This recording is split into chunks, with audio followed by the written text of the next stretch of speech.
So first of all, we have the death card. This is, walking through the tunnel and emerging on the other side where there are, the environment is just streaming with bright lights. It's just streaming with newness. It's streaming with just a lot new opportunities, okay? Some of you might have just been, walking through this dark tunnel, and the main thing that you had to look forward to was, leading you was that light at the end of the tunnel, okay? And I feel for many of you, this might have been, it's not so dark in this depiction. It's like you can still see your way, you still feel okay. You're still safe. You're in the confines of this tunnel. But the tunnel can feel a little bit claustrophobic and a little bit small and confining, right? So I feel like you were in an environment where it just felt a little bit stagnant. It felt a little bit dank and possibly damp and possibly kind of muggy. And you like your cleanliness. You like to be able to see things. You like to have full visibility. You like to know what's in your environment. Many of you might be germaphobes, and you're just a neat freak. And I feel like, for a Virgo to be in a tunnel, it's just not a good environment. And so that's what it felt like. It felt almost very linear, very structured. You can only walk straight ahead or backwards. There wasn't enough room for experimentation. There wasn't enough room for, taking a detour. So the view, the sight, the day-to-day routine was not overly inspiring. And you knew there's light at the end of the tunnel. You knew this is going to come to an end. And you knew this confining space that you've been in is going to open up, and it's going to open up in a very tremendously amazing way, because there's, a lot more light, visibility, freedom, and just room and space at the end of this tunnel. And you've been waiting for it, and it's finally emerging for you. Okay. And so this is a lot about, the change in the environment. Okay. And then with the change in the vessel, what I have here is the two cards that perfectly depicts this, that image that I saw earlier. We have here the Five of Cups. This is a situation where, the traditional Rider-Waite deck, the Five of Cups is missed opportunities, regrets, things that we should have done. But we, for whatever reason, allowed time to pass us. Things that we should have said.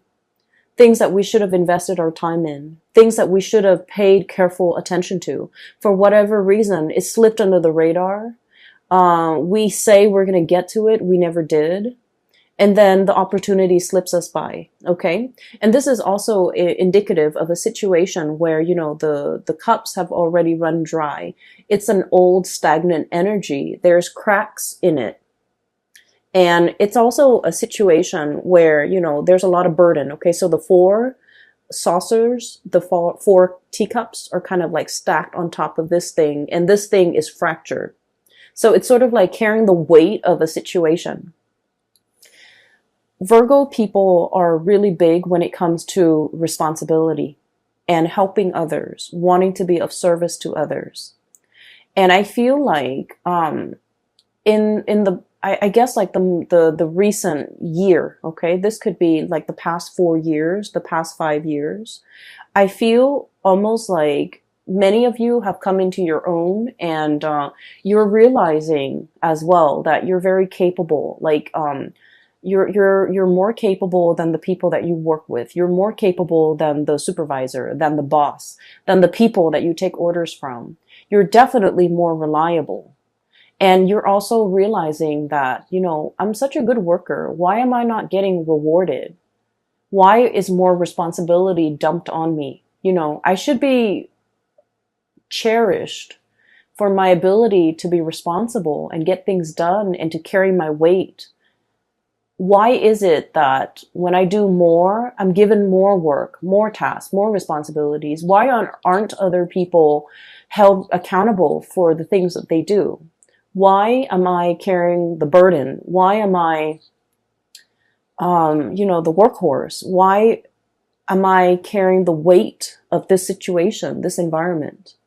And, in the past, okay, and especially for some of you who are young, And from young, I mean, you know, just like you're starting to come into your own, you're starting to learn about yourself.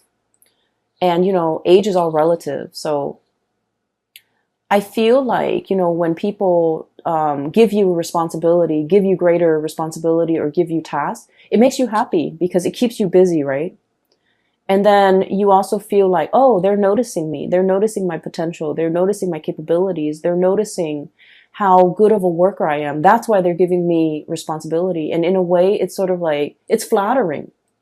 But then over time, you feel like you're working faster than everybody else. And so you're given twice the work. It's not fair. And many of you are coming to the realization that this is not, I'm enabling a situation. I need to speak up for myself. I need to not, you know, carry the burden anymore. And people need to stop forcing the responsibilities on me just because I'm capable. If I'm not there, what's going to happen? Who's going to carry the burden? How is that place going to survive? And I feel almost like you come into a place where you are practicing loving detachment, okay? No longer wanting to be mother hen, you know, making sure everything runs smoothly. You're starting to detach yourself because you're realizing that you're subsidizing a situation. You're enabling a situation to continue to be unfair. And so there's definitely a change in the guards, a change in the times, a change in your perspective, a major, major paradigm shift when it comes to what you're willing or not willing to kind of take on, okay? You're in a position where you are picky, and that's great, picky about what you are willing to do, what you're not.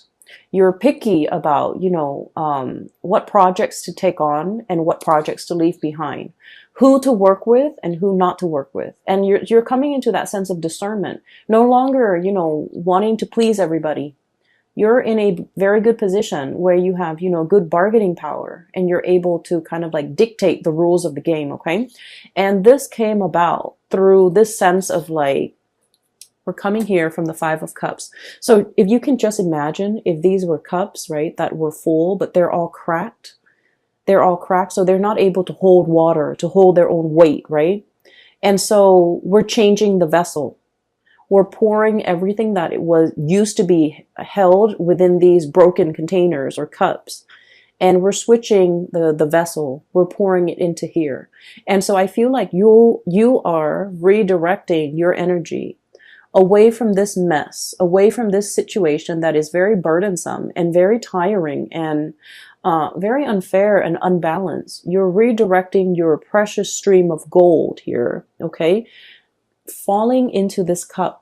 It's wonderful because this is about self-love, self-care. This is definitely as well about, you know, putting yourself first, doing things that make you happy rather than accommodating everybody else. And Virgo, it's okay to be selfish. You've spent your whole life working for other people. It's time to draw back your energy and take care of yourself and do things that you love. You know, work might be hectic. And if you're just like, I don't want to go to work today. I'd rather go have a picnic. I'd rather go hiking. I'd rather go watch a movie. You know, the work is still going to be there when you get back, right? So take that day off. Do that mental health day, or, you know, do whatever it is that you feel like your soul and your body needs, because you deserve it. So I definitely see here a redirecting in your energy, a refilling or a changing of a vessel, a changing in the way that you do things, a changing in the way in which you preserve and conserve your energy for things that really matter, that are important to you. And I feel like many of you are coming into your own, learning to say no, learning to tell people to back off, learning to tell people to, like, I want to say the energy is a little bit like no nonsense, okay? It's almost like the Queen of Swords. It's sort of like, no, you can do it yourself. You know, I can help you, but you can do it yourself as well. So I feel like you're giving people a piece of their mind because you were in a situation where it wasn't fair, okay? So there is a second message. I'm going to get to it really, really fast. And the second message is very cute. I really like it. Okay, so the second message is I see this little boy. Okay, he's got like a pet cat or something next to him, and he's just kind of skipping with his cat. He looks like he's about 5 or 6, so a very young boy. It's very cartoony. So there, he's just running, skipping on a dirt road. The cat is, by his legs, and he starts to hear like a dog whimpering or crying. So he walks towards, he tries to find like the source of where the noise is coming from, a crying dog. And then he goes towards this well, and he realizes there's a dog stuck at the bottom of the well, and the well is really deep, okay? So there's no pail, there's no, the drawstrings where you draw up the water. It's not there. So it's not like, and there's no water in the well. So he can't really jump in and save the dog. And even if he were to jump in, he's going to be stuck. So he's just trying to think, how to get the dog out of there.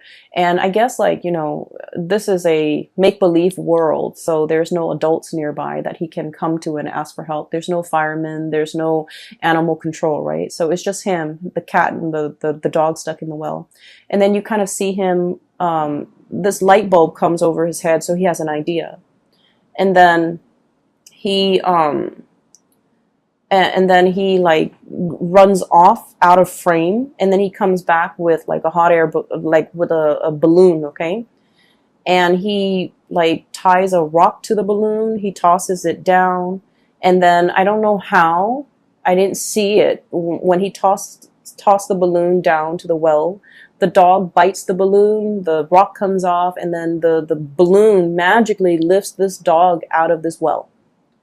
Okay, so like it's not supposed to make sense. It is very cartoony. I don't know how the rock fell off. I don't know how the dog is able to grab onto the single balloon string, and I don't even know how that one helium balloon is able to lift a dog. Okay, so it's not supposed to make sense, but it worked. Okay, so I almost feel like there's a sense of magic, and there's a sense of like, let's do it and wish for the best and hope for the best. And once you have that sense of childlike wonder and amazement and, creativity and thinking like a child, where everything is magical, where the laws of physics and the laws of the real world don't apply. Once we start to train our mind to think in that way, where the possibilities are endless, we start to see a lot of magical things happen. We start to see a lot of problems resolve on their own. And we start to see that whatever we have boxed ourselves into, whatever, self-sabotaging thoughts or things we tell ourselves, oh, it's not going to work because it defies logic, or it's not going to work because I don't know how it's physically possible. Once we let go of those thoughts that really hold us back, we can implement a lot of good changes. We can solve a lot of problems. And I feel like we can, make great strides because we're letting go of the self-limiting belief. Okay, so this is a month where I feel like the universe is really urging you to kind of like shut down that adult brain. Okay, stop thinking about like the negatives. Stop dwelling on the negatives. Stop dwelling on the problems and think a little bit more outside the box. Think a little bit more like a child, where the world is full of possibilities. The possibilities are endless. The child does not know the constraints of the real world or the physical world. The child does not know limitations, okay? And so once you start to do that, you're going to realize that, dreams can happen overnight. You're going to realize that, you will be able to make magic happen by letting go of those self-limiting beliefs, okay? And the card to me that really indicates this, and the two cards that jumped out when this imagery came out was this. Well, I guess 3. Okay, so this is very Egyptian. Okay, so this is the moon, and the moon is about psychic abilities, intuition. It's also a state where I feel like for many of you, the moon deals with emotions and the fluctuations of the emotions, right? So I feel like for many of you, you have mastered the emotion, okay? Not letting people guilt trip you, for example, okay? Understanding that when they're guilt tripping you, they're trying to make you, coerce you in a very manipulative way to do something that you might not want to do, okay? Not letting people sway you with their emotion either, okay? Some people are that you have been dealing with, I feel like they make bad decisions and then they come and cry to you about it. And I feel really unfortunate. I feel bad for those people. But I feel like you're starting to kind of like, this is like the crown chakra, detaching ourselves from this a messy emotional space, okay? This is not to say like don't feel things. This is not to say being so disconnected that we're not sympathetic. This is more to say learning to compartmentalize, learning to leave, to check your emotions at the door, learning not to let your emotional state cloud your judgment, learning not to let your emotional reaction to a certain person kind of like bias the way in which you interact with them. Does that make sense? So I feel like this is a mastery over the emotion.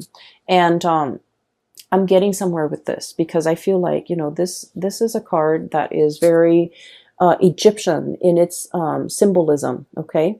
So we have here a god, okay? Possibly the god of the moon, god of intuition, god of secrecy. And I feel like the way this card came out, it's very powerful. It's basically somebody who knows how to work with the elements. It's somebody who knows and understands human nature. And it's somebody who knows how to, like, harness the energy of the tides, harness the energy when it comes to like divine timing in order to make dreams happen. For many of you, I definitely feel like you have some spiritual guidance helping you behind the scenes to push things for you.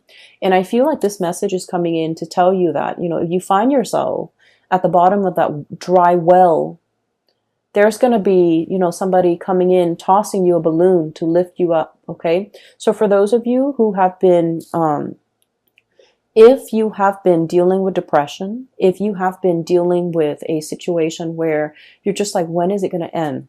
Okay. If you find yourself in a dank, dark place and you're just like, I need a helping hand, it's going to come into the picture to rescue you. Okay. So I do see a change in environment, a change in the vessel, and the time is coming. Okay. So we have a really powerful card here that indicates that. And what else is coming through is, this is the limitations, okay? This is the Four of Wands in the traditional Rider-Waite deck. It's celebration, family, happy home. But in this deck, it is about restrictions. Restrictions that don't really have any bearing in the real world, okay? Restrictions that we impose upon ourselves. It's a situation where somebody hastily slapped something together and called it a day. And then the person that comes in after them are just like, oh, this is the way it's been done in the past, so let's do it in the future. And they didn't take the time to realize that this was very sloppily slapped together. It doesn't really hold weight. It doesn't really doesn't serve as awning or coverage for anybody from the elements, right? It was just not done very well, and yet they're just like, oh, that's the way it was done in the past, so that's the way we're doing it now. Not questioning what came before, not questioning what needs to change, taking and accepting the status quo. And the four energies deal with stability. It's like the four legs of a table. If the four legs of the table are of equal length, the table doesn't wobble, right? So in a way, it's very stable, but it can be very, very rigid. So I feel like there's a situation here where you're kind of forced to uproot, okay, that cactus is coming back, uproot, transplant, fix, break out of the status quo, or like, put yourself in a different situation, or like this environment is no longer serving you, so it's time for you to find something else that is a lot more stable. Okay, so I feel here that imagery with the, divine sense of timing, and then also a helping hand, to be able, like, that's going to be coming into the picture. Okay, so you have some really strong spiritual guidance from behind the scenes. Okay, the other thing that I'm sensing, so those two images aside, I feel like they have covered sufficiently the first row. And so we're talking about the second row now. This is your energy here, King of Pentacles, okay? You can be male or female, it doesn't really matter. This is a card that spells to me raw power, okay? Elephants are very, regal creatures, okay? They live into old age. They have a really long lifespan. I believe they also have the same gestation period as humans, if not like a month longer. So I don't remember if it's 9 or 10 months, but they have, or maybe it's more. You know what? I'm a little bit curious. So give me just a moment. Let me Google that.